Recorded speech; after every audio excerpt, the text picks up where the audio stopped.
আসসালামু আলাইকুম বন্ধুরা। আজ আপনাদের সাথে একটা রেসিপি শেয়ার করব। এটাই আমার ফার্স্ট রেসিপি, তো দেখতে থাকেন। তো এখন আমরা বানাচ্ছি চিকেন ফ্রাই, যেটা কিনা সৌদি আরবে বলা হয় ব্রুস্টেড। আমরা বাংলাদেশে এটাকে চিকেন ফ্রাই বলি। প্রথমে ওই চিকেনটাকে মশলা দিয়ে মেখে ফ্রিজে রাখছি। পরে এখন ময়দা মিক্সিং করে, তারপরে দেখেন ময়দা দিয়ে কীভাবে এই চিকেনটাকে মাখানো হচ্ছে।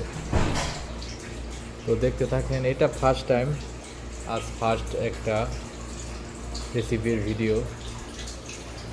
তো ভিডিওটা আপনারা মন দিয়ে দেখেন, সবাই ট্রাই করেন। দেখেন হয়ে গেছে, এখন তেলে ফ্রাই করা হবে চিকেন ফ্রাই।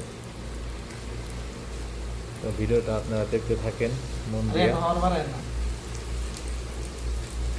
অনেক মজার একটা রেসিপি, আপনারা ট্রাই করবেন। অনেক রুচি একটা রেসিপি। তো শেষ পর্যন্ত ভিডিওটা দেখতে থাকেন। দেখেন দেখেন আর কিছুক্ষণের মধ্যে ফ্রাইটা হয়ে যাবে। হয়ে গেছে আমাদের চিকেন ফ্রাই। তো এখন আমরা চিকেনটা ট্রাই করব।